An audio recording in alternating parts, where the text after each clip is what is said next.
At ayun na nga mga ka-ADB 175, meron tayo ditong dalawang parts na pulley set. Kung mapapansin nyo, meron tayong nasa ibabaw. Ito yung ating motor star na old stock sa ating ADB. At itong nasa ilalim, ito naman yung nakita natin na genuine parts na old stock din na parehas ng ating pyesa para sa ADB 175. Mapapansin nyo mga paps, meron tayo ditong isinample. At ito yung ating makikita na pwedeng pang-replace sa ating unit. Ito nga pala yung under ng SYM na pulley set. Ayan o, halos parehas sila ng parts.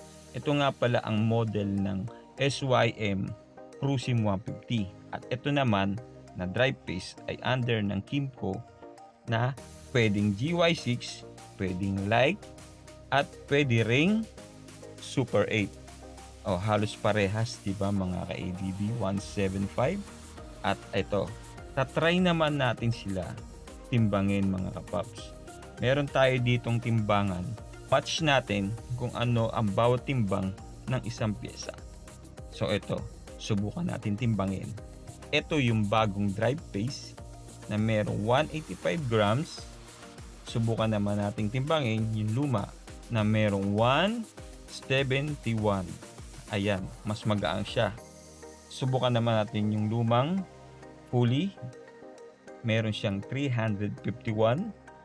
So, ipalit naman natin yung bagong pulley ng SYM. Ayan, meron 355 grams. Try naman natin sa lumang Boss bushing. Merong 132 grams. At ito yung bago naman ng bushing ng SYM din. Ayan, 131. So halos dikit lang mga kapaps, mga KDB. Subukan naman natin itong backplate na meron timbang na 141 na meron na ring slide piece. At ito rin yung ating lumang backplate na meron din kasamang slide piece na pang SYM 142. So dikit lang halos mga kapaps. Meron naman tayong bola. Ito yung ating ginagamit. Yan yung timbang. Sa 15.5 yan eh. So ito yung bando na bola. Ito naman yung kasama nung nabili natin bago, 11 grams. So hindi natin kakabit yan. Sobrang gaang na para sa unit natin. So ayan yung ating sample na dalawa. Try naman nating isukat bawat isa doon sa bago. Ito yung lumang Boss bushing na makikita nyo na pasok. At ito naman yung bagong bushing na pasok din dun sa luma. So okay na okay mga kapaps. Try naman natin yung lumang backplate dito sa bagong pulley. Ayan, no.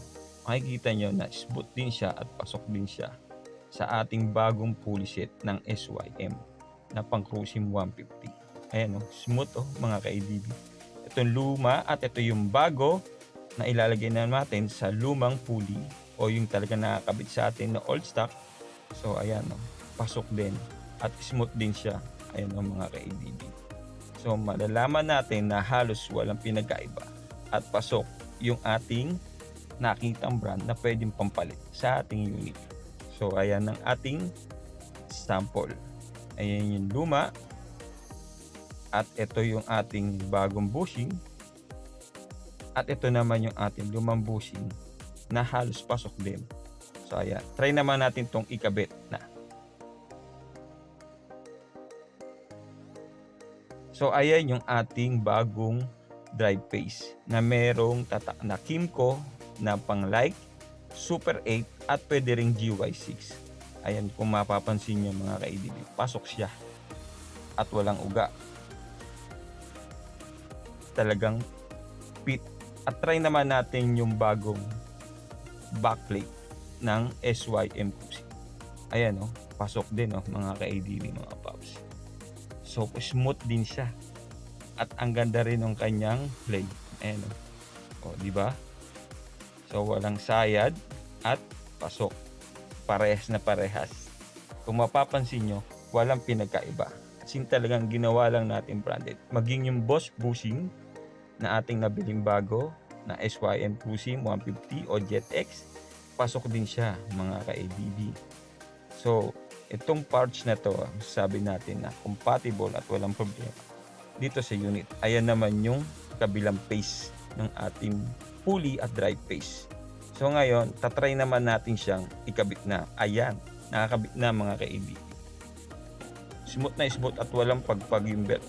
So, babayugs!